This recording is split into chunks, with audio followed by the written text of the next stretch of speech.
Alors, troisième vidéo, c'est l'exercice le plus difficile que tu m'avais mis dans ta vidéo. Il y a sans doute des plus faciles avant, hein, mais voilà, si je dois refaire un facile, tu me le diras.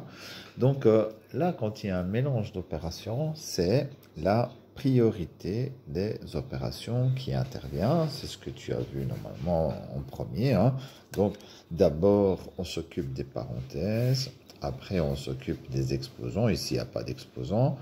Puis on s'occupe des multiplications et divisions. Et à la fin, en dernier, on fait des additions et soustractions.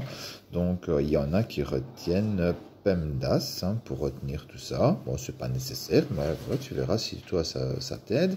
Attention, quand on retient PEMDAS, on aurait tendance à croire qu'on doit faire d'abord les multiplications et après les divisions. Ça, c'est pas vrai. Les multiplications et les divisions, c'est en même temps. Il n'y a pas de priorité de l'une sur l'autre. Et les additions et les soustractions, c'est en même temps. D'ailleurs, une soustraction, c'est une addition, c'est additionner un négatif. Donc voilà, c'est en même temps. Alors, je vais prendre l'exemple le plus difficile et après tu me diras s'il faut revenir sur les autres, hein. Donc ici, il y a un mélange de multiplication, parenthèse, soustraction. Donc, on va mettre les multiplications ici, voilà, en vert, et ici on a une multiplication. Les soustractions, ici on en a une, et ici on en a une, et alors il y a les parenthèses. Voilà, on a décroché. Donc la priorité, ça serait de calculer les crochets. Mais pour calculer les crochets, il faut regarder ce qu'il y a à l'intérieur. Et à l'intérieur, il y a plusieurs choses. Et notamment la petite parenthèse ici. Voilà. Donc, on commence par ce qu'il y a à l'intérieur des crochets.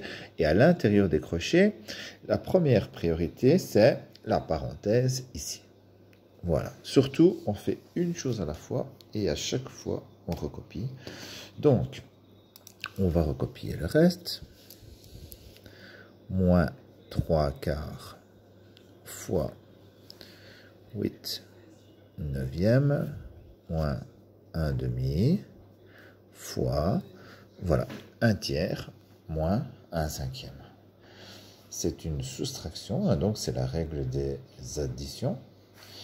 On a expliqué dans la vidéo précédente, pour pouvoir additionner ou soustraire ces deux fractions-là, puisque ce sont des tiers et des cinquièmes, on doit les mettre au même dénominateur.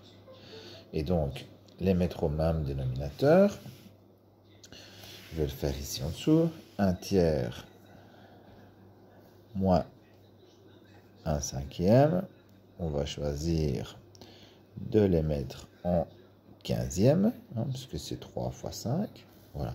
Donc, 1 tiers en 15e, on fait fois 5 au-dessus et en dessous. Ça sera 5 quinzièmes. 5 quinzièmes, c'est la même chose qu'un tiers. Et de l'autre côté, le 1 cinquième en 15e, c'est fois 3 fois 3. Voilà. 5 quinzièmes moins 3 quinzièmes. Voilà. Ici, on aura 2 quinzièmes.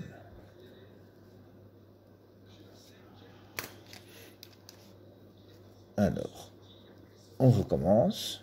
Hein, voilà, les crochets sont en mauve. On a les multiplications. Donc, on est toujours d'abord en priorité à l'intérieur des crochets. À l'intérieur des crochets, maintenant, il y a une soustraction et une multiplication. Si on regarde la règle des priorités, c'est d'abord la multiplication. Voilà, la multiplication, ça va plus vite, hein, c'est assez rapide. On tire la barre de fraction, on regarde si on ne sait pas simplifier des choses, et ici on sait simplifier le 2 et le 2. Et donc, il reste maintenant, je recopie le calcul, maintenant qu'on a fait la soustraction, je vais la souligner, voilà. Et donc, il me reste moins 3 quarts fois 8 neuvième moins 1 quinzième. Voilà. Priorité maintenant, ce sont les crochets. Dans les crochets, on a une soustraction. Pour pouvoir soustraire, on a des neuvièmes et des quinzièmes. C'est pas le même dénominateur. On est obligé de mettre au même dénominateur.